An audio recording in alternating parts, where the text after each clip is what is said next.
What's up guys, is everything alright? Here is Max. Without a doubt, one of the best villains in Dragon Ball, and in the history of all animes, is the one known as Frieza, the Emperor of the Universe, or also as the Emperor of Evil. Frieza, with his power, conquered hundreds of planets, and enslaved several races, and with his subordinates they only had two options, it's fear or respect. But in Dragon Ball we never had an explanation of what happened in Frieza's past. But there is some information that has been thrown over the years that we can create a story putting all the pieces together. So thinking about it, in today's video I'm going to tell you the origin story of Frieza, and how he, for a while, became the most powerful and respected mortal in Universe 7. So let's theorize about the story of the greater villain of all animes. Stay connected in the channel and let's go to the video.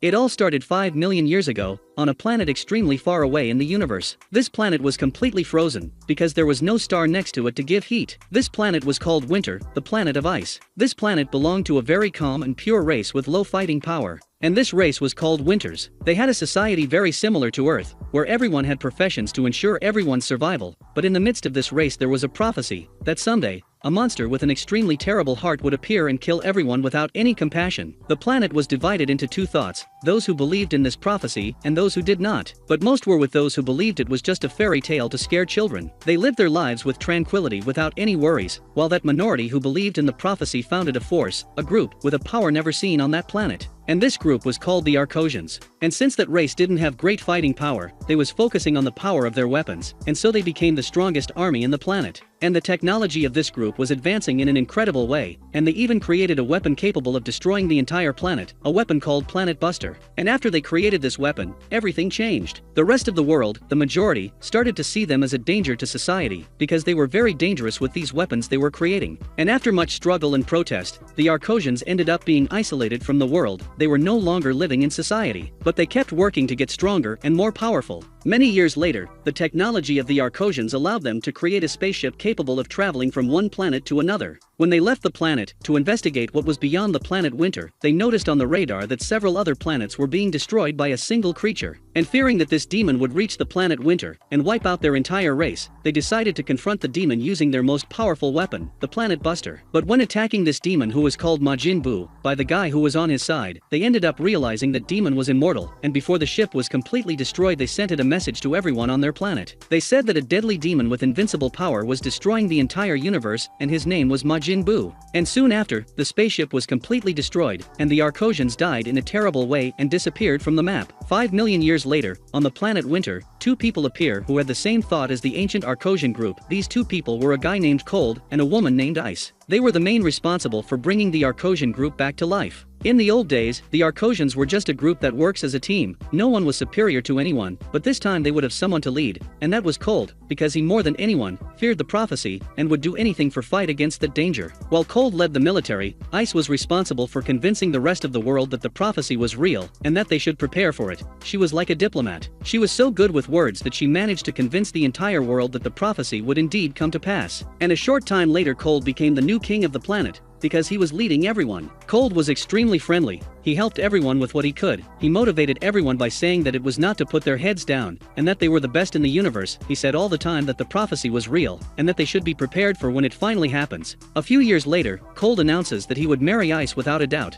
This was a very big event in the world, because these two were inspirations for the planet. They were loved by everyone. They were almost like Hollywood stars there. Sometime after the wedding, Cold ends up receiving the news that they finally managed to create a new spaceship capable of traveling to other planets, but unfortunately no one wanted to leave the planet because everyone was afraid. After all, the old Arcosian group didn't even last 30 minutes outside the planet Winter. The fact is that they were afraid of a demon called Majin Buu, who was out there destroying everything. The only ones who were apparently not afraid to leave the planet was King Cold and Queen Ice. However, Cold, seeing all that weakness of his race, is extremely furious and decides to make a new announcement as he always did. He gathers everyone in one place and says the following words: "I am extremely grateful for all the strength our army is currently having. Our weapons are stronger than ever, and recently the interplanetary ship was created, and we finally have the chance to explore the universe. I would never have gotten all this technology on my own. It was all thanks to you. You are the best in the universe. But I ended up being disappointed in all of you. Even after all these years of training against the prophecy, I don't understand why are you afraid of the demons. Majin Buu is not our only concern.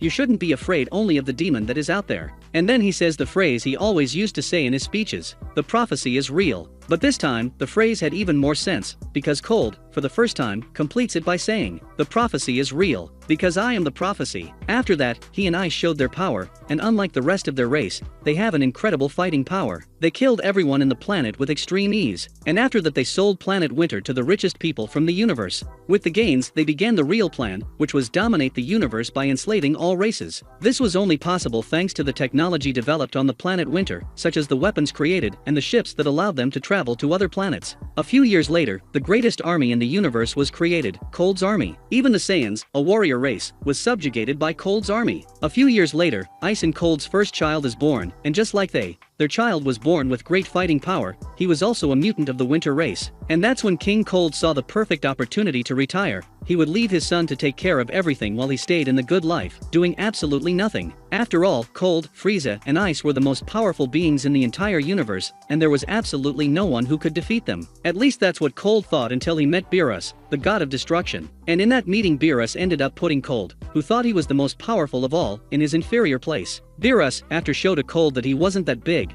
the god of destruction said he would only let him alive with one condition. Beerus told Cold to do his job while he sleep. Then Cold became a temporary destroyer, a substitute to keep the universe in balance. Cold, after retiring, gives all possible instructions to his son, Frieza, and says that he could do whatever he wanted in the universe, but he would have to avoid fighting two people, the demon called Majin Buu, and the god of destruction. A few years later, Frieza ended up hearing that there was a legend inside the planet Vegeta, and this legend said that a warrior with an invincible power would appear. Frieza knew that prophecies could come true, and that's when he decided to do it what we saw in the anime, destroying planet Vegeta. And so begins the story of Dragon Ball.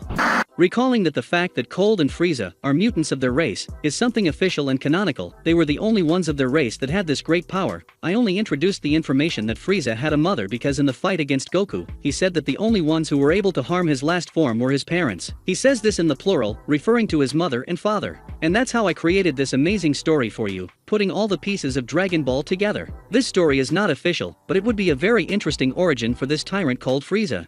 But I want to know from you, do you like this story? Would you change anything here? And tell me your theories about Frieza's origin. If you enjoyed this video, don't forget your like and subscribe in the channel for we become 10,000 subscribers. Until the next time, bye bye.